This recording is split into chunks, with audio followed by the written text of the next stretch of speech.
In a quiet mountain village lived a traveler named Theo. He journeyed constantly, but never truly seemed to arrive anywhere. His clothes were torn, his bag was nearly empty, and his face carried the weight of endless frustration. Theo complained about everything. The roads were too rough. The maps were useless. The weather, cruel. Fate, he believed, was completely unfair. According to him, the world had conspired against his success. Every single day, he repeated the same words to anyone who would listen. The path is terrible. The map is wrong. How can anyone succeed when everything goes wrong? At first, people felt sorry for him.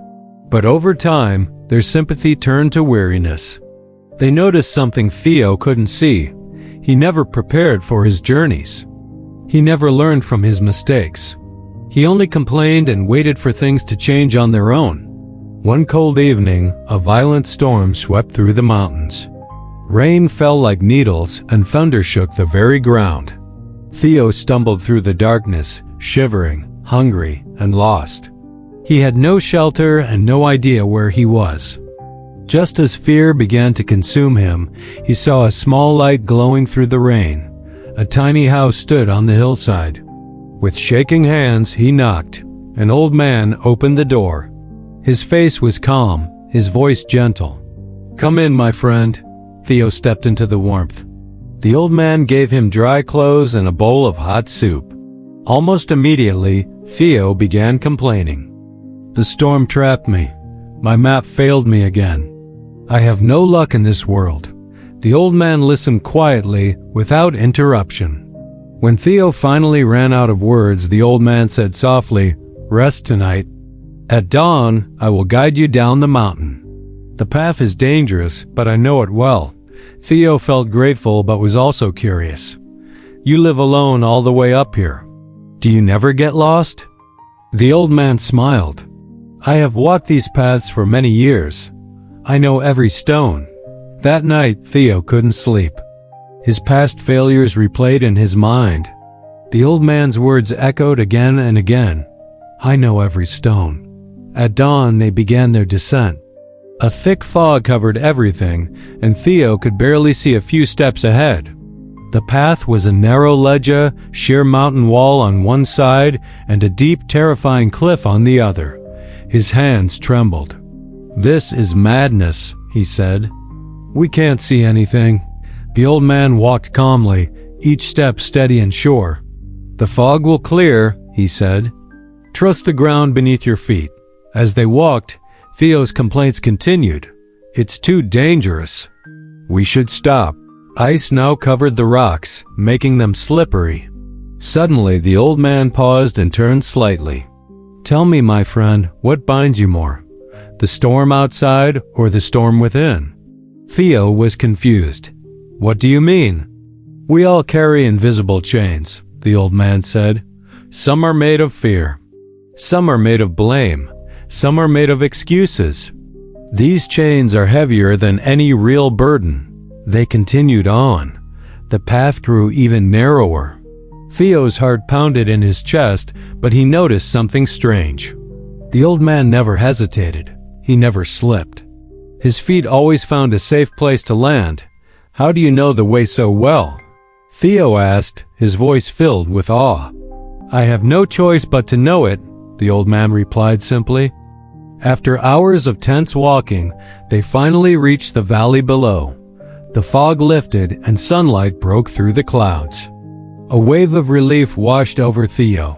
He turned to thank the old man properly, but when he looked closely at his guide, his breath caught in his throat.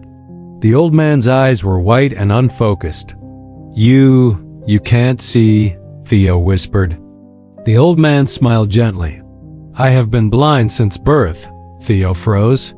This man had guided him through a storm, thick fog, and treacherous cliffs without ever seeing the path. "How?" Theo's voice shook. "How do you live like this? How do you survive?" The old man placed a hand on his shoulder. "When I was young, I had a choice.